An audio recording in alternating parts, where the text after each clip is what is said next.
Well, hello everyone, it's Damian and James here from eeePad.com, and today we're going to take a closer look at the eeePad Transformer. So this is a device which Damian managed to get his gleeful hands on from Taiwan, and what we'll do today is have a quick overview of the device itself, but what we're also going to do is that we're going to be comparing it against an array of devices that we have planned. So some of the devices that we'll be looking to compare against would be Damian's trusty old Motorola Atrix, coupled with the dock. So we're able to compare the eeePad Transformer with a dock, going up against Atrix and its dockable keyboard as well. Other devices that we have handy is the Samsung 3G 7-inch, the Iconia A500, the first generation of the iPad. We've got the old Dell Streak 3G 5-inch, and a blast from the past, which is one of my favorites. It's actually a first hybrid slate that I've owned, which is the HP TC1100. The original Transformer. It's brilliant. With its keyboard. This is basically trip down memory lane. This is the original eeePad Transformer. Yeah. They learned from the master. So Damian, you've got a couple of days, in fact you had one day of playing around with I've had a couple now and I haven't put it down. It's actually brilliant. I'm enjoying it a lot. As you can see, I got the device from Taiwan, so it actually has Chinese characters on the keyboard as well, which I don't mind. I'm used to Japanese laptops with the dual characters, so and the English ones are the larger ones, so I'm finding that easy to use. Right. Just having a closer look at the keyboard itself. What we have on this side, if I can see, it's actually an SD card reader. In fact, it's got MMC SD. Well, can't do a focus. That's actually, it's running a blank. It's MMC, SD, and SDHC. Right. Okay, that's great for all the cards. Wonderful, and you've got a SD card in there right now, which is actually good. It's just a blank, but we're going to put one in, so it just comes with a blank. Keep the dust out. It's got a full-size USB on this side as well. Right. Yep. And of course, being the convertible tablet, we've got the tablet unit itself, and Chippy's been through this with all the ports. But quick run around: micro SD card slot, the HDMI, and interestingly, this is actually a mini HDMI. The Atrix phone and the Iconia have a micro HDMI, which is, I think, the more common connection because it's common on phones. I found it a bit difficult to get the mini cable. I've got one now, but yeah, the micro it doesn't come with a cable, of course. Neither does the Iconia. Quick look at the top. We have nothing there. You can see the rear-facing camera, 5 megapixel. This side we've got a volume rocker and the power switch. And actually there's a little speaker grill there. It's got one on the other side as well. Sounds quite good out of them. It's loud enough for a normal room to hear audio. And on the bottom we've got the proprietary connector which goes into the dock. And these two slots are actually just guide slots to make sure that it's seated well in the dock. I've also seen on the ASUS website that they're bringing out 2 adapters for this dock. One is a full-size USB port, which is very cool because then you'll be able to have a full-size USB on the tablet. And the other one is a full-size SD card reader. And it will do, I believe, SD, SDHC and memory stick as well, which is good. Because this unit actually lacks a full-size USB port, which I was concerned about going from the Iconia. The full-size USB I think is brilliant. Plug in hard drives, even keyboard, mice, although we haven't tested that. We'll try that out tonight. But having that adapter plug, very similar to the iPad, you can get that iPad camera connector kit. It looks virtually the same, so that's going to be quite cool, I think. Yeah. One of the things that gets me is just the slimness of it all. So if we compare it against the iPad 1, first generation, thickness is almost on par.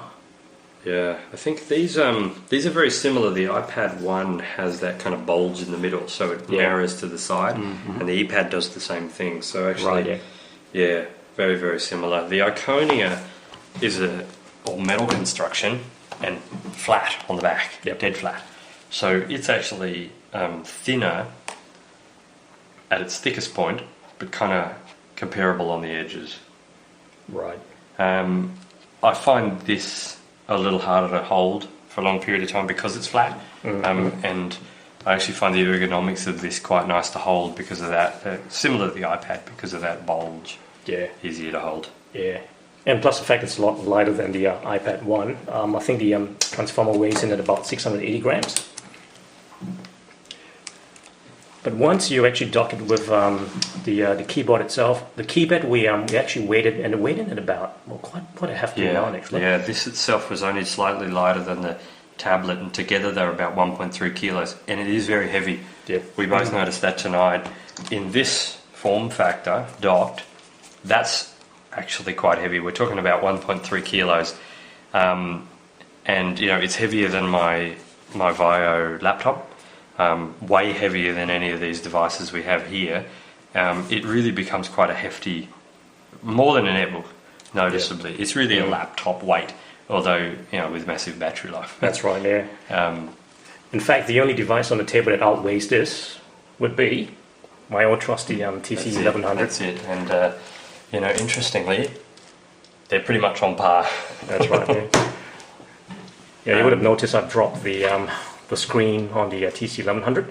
So I guess the same issue won't occur on the eeePad Transformer because it's got, you know, pretty tough exterior glass. Although, you know, interesting, the old Atrix, it's a bit dirty, sorry, it's supposed to be Gorilla Glass, and I've already scratched it. Right, it has a scratch on it, so I'm a bit dark about that. Having a quick look at the dock, full-size USB, killer feature, being able to plug in thumb drives. And you actually get two of them. On the other side, you've got another one. You also have the proprietary charging connector, right, yeah. Which is a USB charger, but proprietary connector to plug it in. On the Iconia, of course, you've got just a standard power plug, not a proprietary sort of connector. But it'd be nice to see if they had USB. Apparently, this will charge from the micro USB, but very slowly. But that's kind of a neat feature to have. Yeah. Just a question on the dock, Damien. I think the dock itself, once you actually dock the tablet onto the keyboard dock itself, the keyboard dock actually goes into charging the tablet. Yeah, that's right. The tablet, of course, can charge by itself. In this docked mode, and we've probably, what have we got there now? We've got 96%. This will actually now charge from the dock. The dock has a battery in it that will charge the tablet. And if you plug in to charge the dock, it'll actually prioritize recharging your tablet. So your tablet can be dead flat, plug it into the dock, and it will recharge your tablet, which is kind of cool. Yeah, that's a good feature. Yeah, so you're looking at really, real world usage, and I'm doing it pretty harshly on this. I'm really pushing the tablet, and you know, I think I can comfortably get about 8.5 hours, maybe more, out of the tablet, and I can get a recharge out of the dock. So that really, it's almost going to double the battery life. And of course, in this docked mode, in that form factor, you're looking at a good, really 16 plus hours, maybe 17 hours of use, which is just brilliant. You know, it's really a couple of day computing.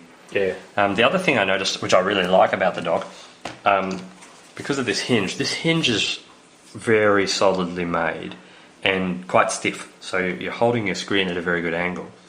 But if you can see when you open the unit, this actually rotates with these little feet and puts the tablet, I don't know if you can see it in this upside down, it rotates underneath and puts your tablet at an angle. So if I do it while it's on the table, you have a look. From being flat with the table now, when I open it, it actually angles the keyboard up. All right. Which puts it at a really nice angle for typing. The Motorola here stays dead flat. And I find the keyboard really nice and easy to type on this, but just that little thing, it's amazing how much difference it can make. This is a really nice, comfortable angle for typing, and I've noticed it going back to the Motorola dock, being flat on the table. It's not quite as ergonomic as using it at that slight angle. I think that's a really neat feature. Right. But you will find with this dock initially, it kind of threw me because when it arrived in the box, it's actually quite hard to... It arrived like that, without wanting to force it and break the device. I was actually looking for some kind of release switch because I thought this thing is locked, and it wasn't. It's actually just a very stiff hinge, which I guess it has to be because you're getting the full weight of the tablet going in there. But what that really means, because a loose hinge on a laptop is your screen's going to flop around. This thing quite reliably will remain at any angle, which is good. It may loosen off over time, but I quite like that. Yeah, so it'll be interesting to see whether that actually lasts us through time. Okay, so just going on to the tablet unit itself. So screen resolution wise is a 1280 by 800 on a 10.1 inch screen, and I think the viewing angle on that is picked to be 178 degrees viewing angle. It's brilliant, actually. That's good. Yeah, amazing viewing angles. Right. No problems, up, down, side to side. The resolution is beautiful. It's actually a very pleasant screen to look at. Yeah. I found the auto brightness was quite conservative, so I've turned that off. When I had that on, I found the screen was really quite dim, so turning it off. It's not on full now.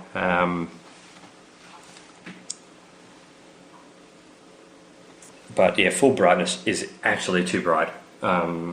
You're losing the contrast. It's amazing. I mean, I guess I haven't really tried it outdoors in the sun, but the auto brightness I found turning it on, you can see there, look how conservative that is. That went right down to like a quarter. I think manually I kind of am at the moment running it on about 2/3, and that's bright enough for any kind of daytime office use. Lovely. Okay, now I guess moving on to the actual operating system itself. Runs a Honeycomb 3.0. I might point something out here. My phone just gave me a warning that it was running low on battery. Cool thing about the Atrix is same deal with the dock. This laptop dock recharges the phone, and I can recharge the phone twice from the laptop dock. If you're not familiar with the Atrix phone, this dock is basically screen, trackpad and a keyboard with a whopping great battery in it, but you're getting the addition of USB ports, which is nice. But I can use this dock to recharge the phone twice, so I actually never worry about running out of juice, because when I dock this and use it in its dock mode, I'm recharging the phone, which is kind of cool. And since I'm new at the device, I am always struggling to get it on easily.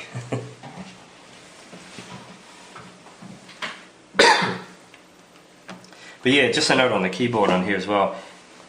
It's got a bunch of shortcut keys for this Android device. So you have Wi-Fi, Bluetooth on off. I can do screen brightness on here. You can activate the camera, web browser. It's got the media controls, play, pause, and your volume controls. I find them really, really good. It's got a home and the settings keyboard shortcut as well. They're very handy, very handy. It's a neat addition.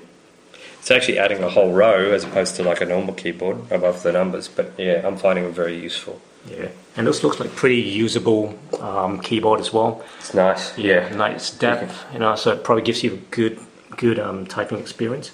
They've gone with a kind of a more standard netbooky, I guess, style. The Atrix, you can see, has indented buttons, a bit more kind of, I guess, MacBook style keyboard. It's quite nice to type on, but there's not a lot of travel in the keys. There's more travel in this eePad's keyboard, and I'm finding it a pleasure to use, actually. Yeah, that looks good.